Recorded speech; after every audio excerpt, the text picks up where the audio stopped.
Saya Gracia Punsyalaga dengan NIM 11S23043. Pada kesempatan kali ini saya akan mempresentasikan praktikum software testing dan and quality assurance dengan topik tutorial black box testing.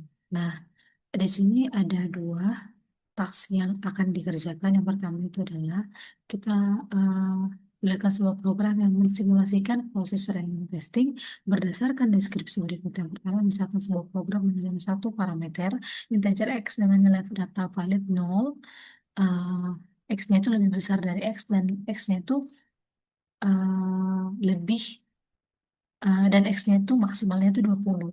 Nah, namun di soal mungkin ada kesalahan sehingga maksudnya adalah dari 1 sampai dengan 20.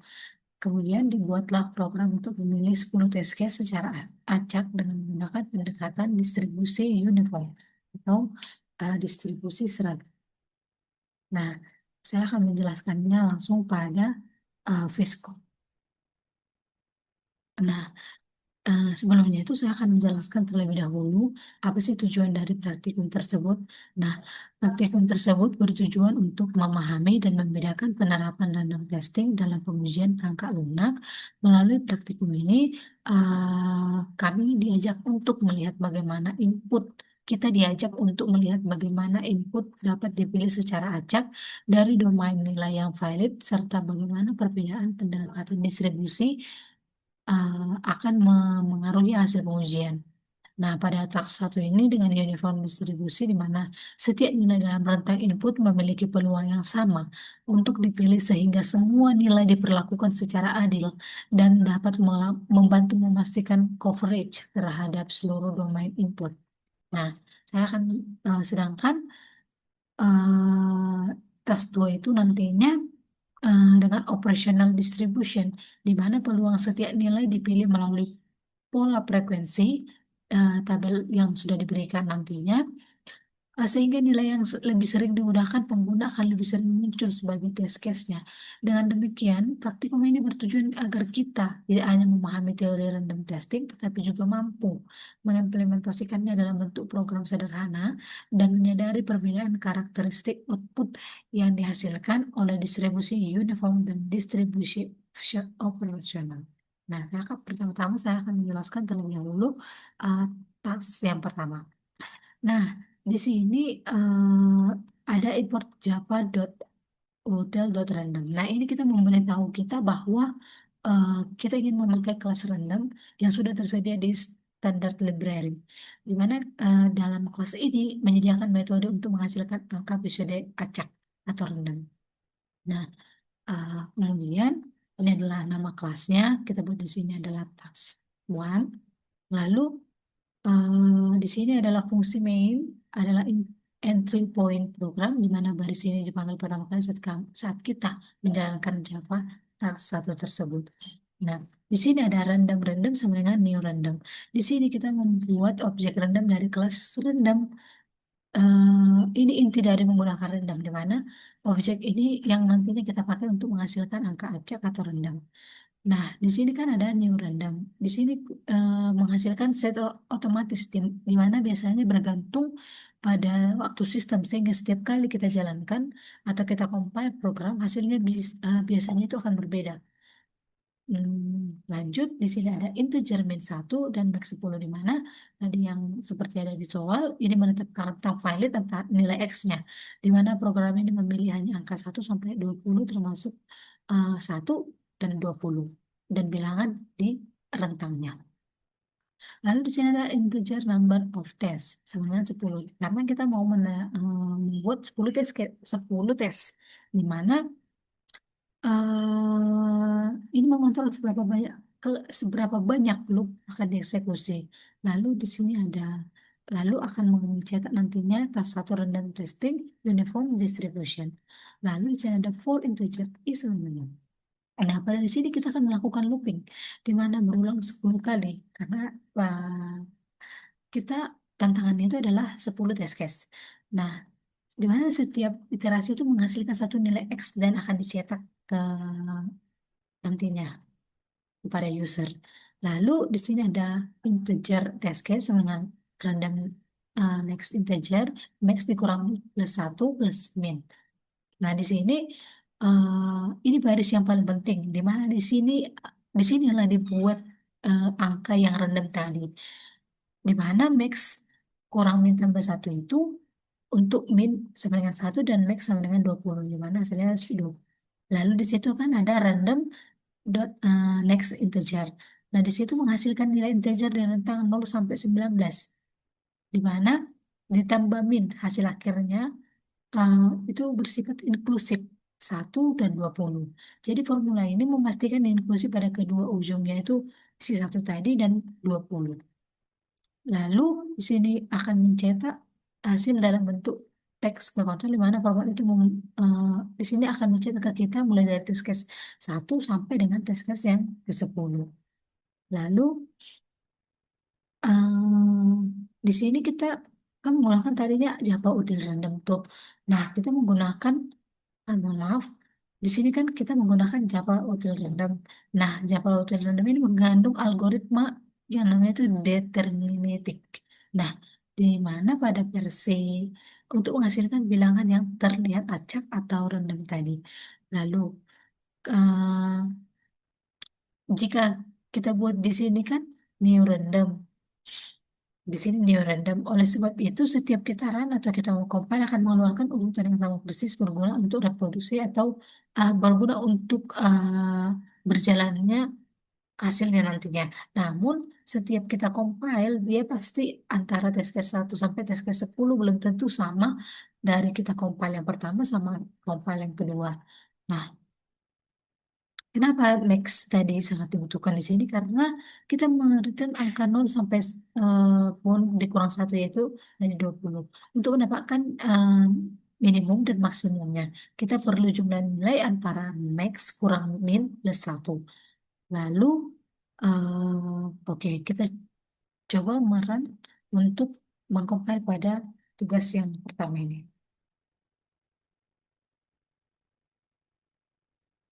Kita compile yang menggunakan Java Max1.java. Lalu Java Max1. Nah, bisa kita lihat di sini, satu itu random testing, yaitu uniform distribusi, di mana test case yang pertama itu X17, sampai dengan test case yang 10 itu adalah 17.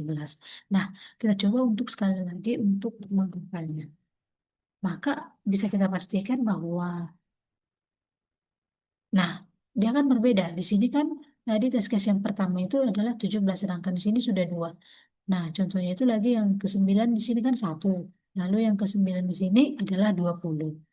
Nah, kita lanjut ke tas yang kedua. Nah, di mana di tas yang kedua ini tadi beda sama tas yang pertama. Yang pertama itu uniform. Nah, dengan pola yang sama setiap urutannya 5. Namun yang kedua ini sudah diberikan pada tabel untuk frekuensinya berikut. Nah, di mana di sini kita diminta untuk kita misalkan dalam 50 kali operasi sistem, frekuensi penggunaan setiap nilai X dalam rentang 1 sampai 20 adalah sebagai berikut. Ya, lalu kita tuliskan program untuk memilih 10 test case secara acak dengan menggunakan pendekatan distribusi of- operasional. Nah, saya akan menjelaskannya langsung pada Discord.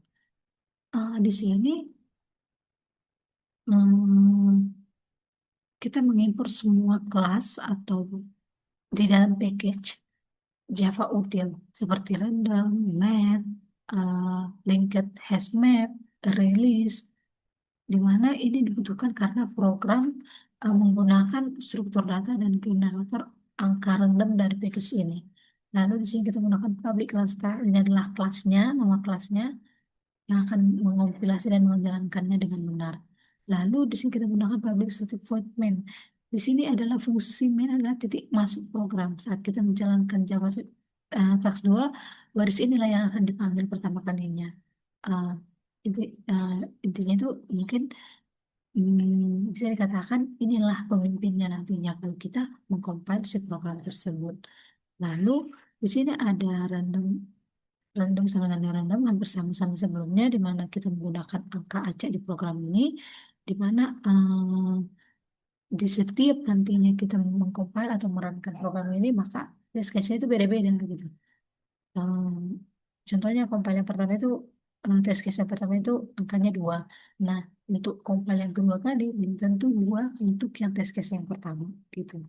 Lalu, di sini ada integer number of test dengan 10. Di sini menentukan jumlah test case yang ingin dihasilkan. Kebetulan kita disuruh untuk uh, membuat 10 test case atau 10 sampel acak sesuai dengan distribusi tersebut.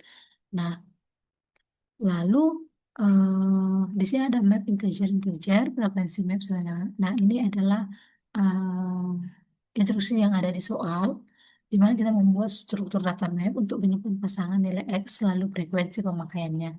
Lalu kita pilih linked hash map agar urutan data tetap sama sesuai dengan apa yang ada pada soal.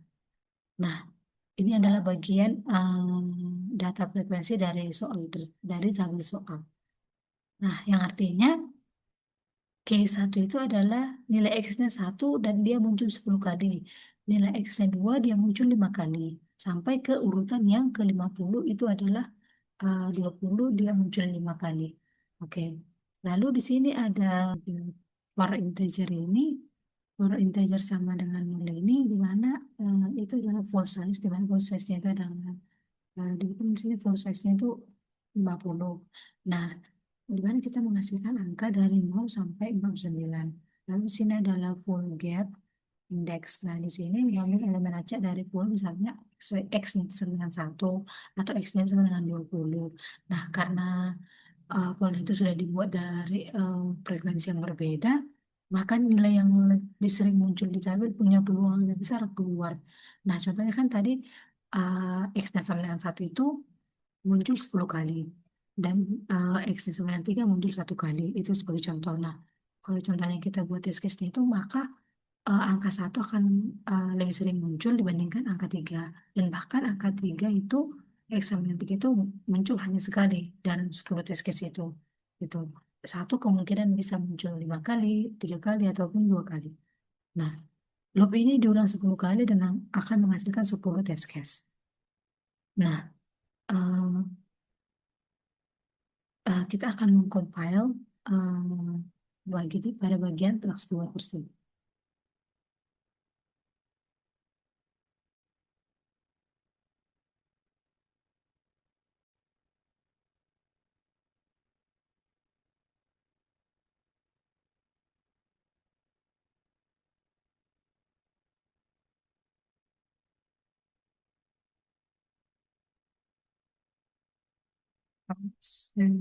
Java kelas 2.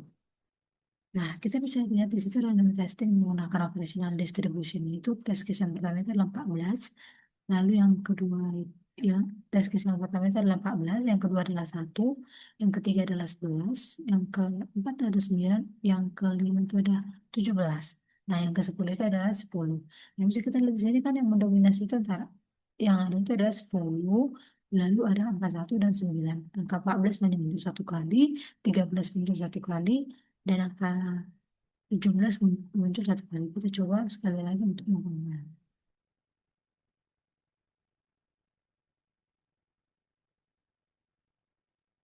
Nah, bisa kita lihat kan di sini test case yang pertama 9, sedangkan di sini 14. Nah, yang kedua itu adalah 2, di sini adalah 1. Nah, untuk eh, kenapa dia setiap di-compile itu menghasilkan angka yang berbeda? Kadang pertanyaan seperti itu. Nah, di mana karena program ini memakai random sampling random tadi, maka saat dipanggil tanpa shift, random otomatis mengambil waktu sistem atau sistem time sebagai titik awal. Karena waktu selalu berubah setiap detik, bahkan urutan angka acak yang dihasilkan juga berubah. Itu sebabnya setiap kali program dijalankan, meskipun kodenya sama, hasil angka X yang muncul bisa berbeda. Nah, adapun perbedaan antara tas 1 dan tas 2 ini adalah pada cara memilih angka acaknya. Pada tas 1, uniform distribution, semua angka dari 1 sampai 20 itu memiliki peluang yang sama untuk keluar. Contohnya angka 1 itu 0,5, 2 itu 0,5, nah sampai 20 itu 0,5 gitu. 0,5%. Nah, jadi setiap angka diberlakukan adil, tidak ada yang lebih atau lebih jarang. Karena sistem benar-benar memilih secara rata. Sedangkan pada atas yang kedua, dengan operational distribution ini, peluang keluarnya angka mengikuti pola penggunaan angka. Misalnya tadi angka 1 lebih sering digunakan pengguna, maka dalam percobaan angka 1 akan lebih sering muncul dibandingkan dengan angka lain. Contohnya yang tadi 3, yang hanya muncul 1 kali. Begitu juga angka-angka dengan frekuensi kecil seperti 3 atau 4 akan jarang terlihat di hasil. Dengan kata lain, tak 1 fokus pada pemerataan semua nilai, sedangkan tas 2 meniru pola yang lebih realistis sesuai dengan sesuai data penggunaan sistem. Eh, Sekiranya demikian yang bisa saya sampaikan pada praktikum tersebut. Apabila ada kesalahan kata, saya mohon maaf. Eh, Terima kasih atas perhatiannya. Terima kasih. Hope you do.